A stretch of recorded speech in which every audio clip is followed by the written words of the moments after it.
नमस्कार दोस्तों, मैं अंजलि शर्मा स्वागत करती हूँ आप सभी का मेरे इस नए वीडियो में। आज के इस वीडियो में हम जानेंगे जगन्नाथ रथ यात्रा के बारे में खास जानकारी।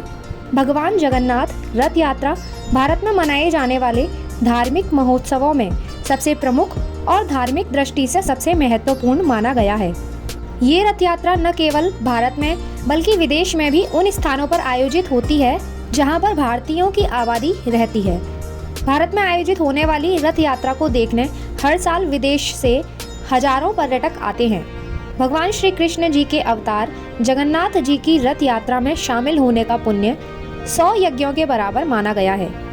इस रथ यात्रा के दौरान भक्तों को सीधे प्रतिमाओं तक पहुंचने का सुनहरा अवसर प्राप्त होता है। जगन्नाथ रथ यात्रा 10 दिवसीय महोत्सव होता है।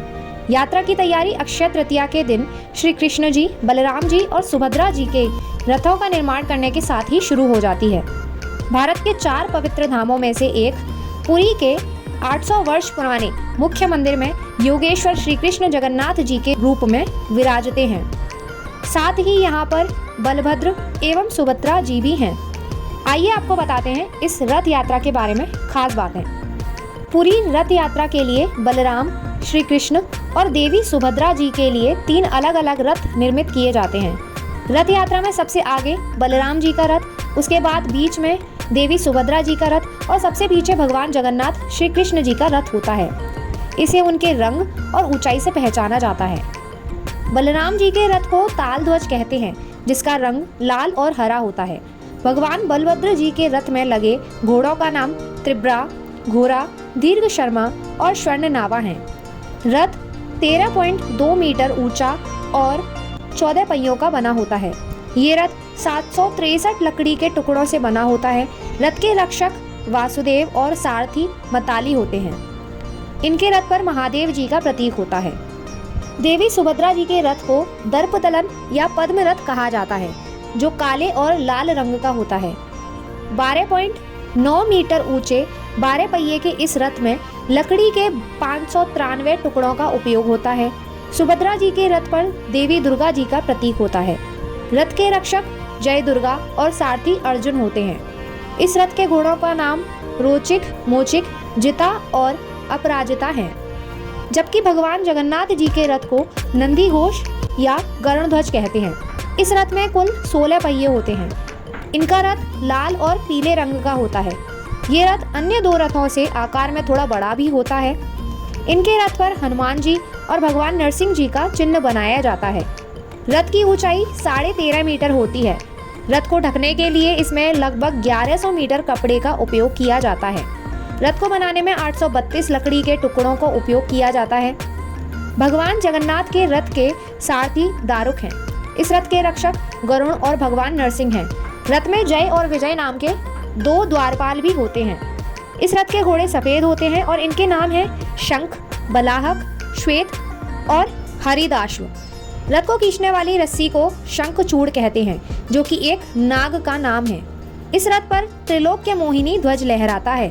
सभी रथ नीम की पवित्र और परिपक्व काष्ठ यानी कि लकड़ियों से बनाए जाते हैं, जिसे दारू कहते हैं। इसके लिए नीम के स्वस्थ और शुभ पेड़ की पहचान की जाती है, जिसके लिए जगन्नाथ मंदिर एक खास समिति का गठन करती है। इन रथों के निर्माण में किसी भी प्रकार के कील या कांटे या अन्य किसी भी धातु का उपयोग नहीं किया जाता।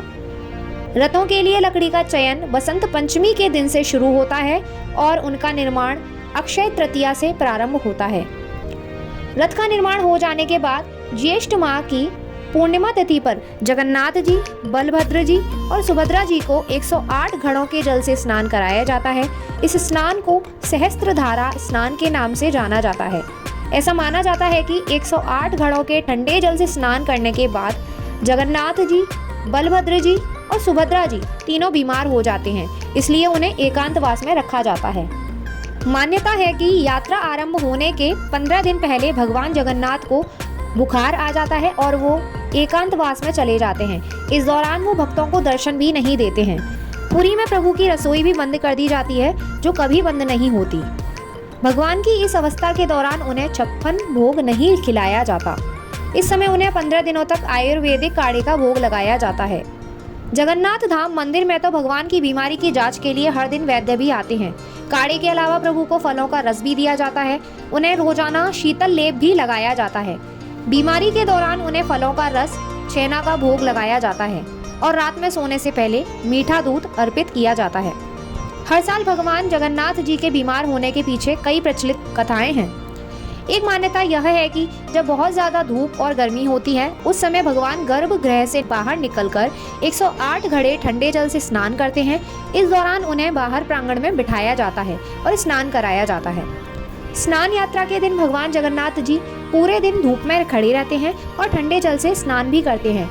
इसलिए माना जाता है कि ठंडा गर्म होने की वजह से ही वे बीमार होते हैं और उन्हें बुखार आता है।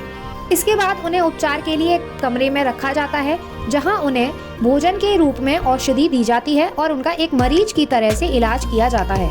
वहीं दूसरी तरफ ये कहा जाता है कि भगवान जगन्नाथ जी का एक परम भक्त माधव गंभीर रूप से बीमार हो गया था।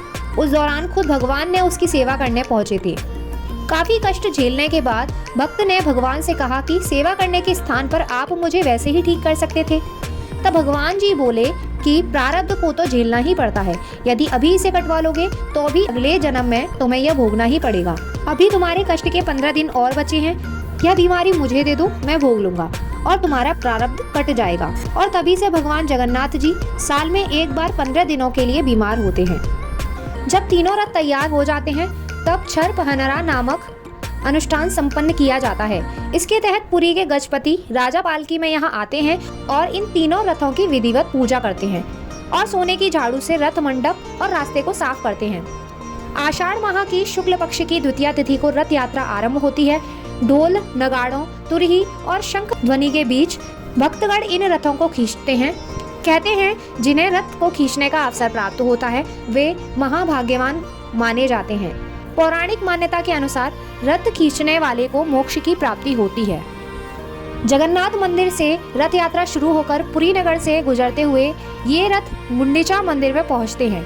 यहाँ भगवान जगन्नाथ, बलभद्र और देवी सुभद्रा जी 7 दिनों के लिए विश्राम करते हैं। गुंडीचा मंदिर में भगवान जगन्नाथ के दर्शन को आड़प दर्शन कहा जाता है। गुंडीचा मंदिर को गुंडीचा बाड़ी भी कहते हैं। यह भगवान जी की मौसी का घर है। इस मंदिर के बारे में पौराणिक मान्यता है कि यहीं पर देव शिल्पी विश्वकर्मा ने भगवान जगन्नाथ जी, बलभद्र जी और देवी जी की प्रतिमाओं का निर्माण किया था। माना जाता है कि एक बार भगवान जगन्नाथ जी की बहन सुभद्रा जी ने उनसे नगर देखने की इच्छा जाहिर की थी, तो वो उन्हें भाई बलभद्र जी के साथ रथ पर बिठाकर ये नगर दिखाने के लिए लाए थे। इस दौरान वो भगवान जगन्नाथ जी अपने मौसी जी के घर गुंडीचा भी पहुंचे और वहां पर 7 दिन ठहरे थे। आषाढ़ माह के 10वें दिन सभी रथ पुनः मुख्य मंदिर की ओर प्रस्थान करते हैं। रथों की वापसी की इस यात्रा की रस्म को बहुड़ा यात्रा कहते हैं। जगन्नाथ मंदिर वापस पहुंचने के बाद भी सभी प्रतिमाएं रथ में ही रहती हैं। देवी देवताओं के लिए मंदिर के द्वार अगले दिन एकादशी को खोले जाते हैं। तब विधिवत स्नान करवाकर वैदिक मंत्र उच्चार के बीच देव विग्रहों को पुनः प्रतिष्ठित किया जाता है।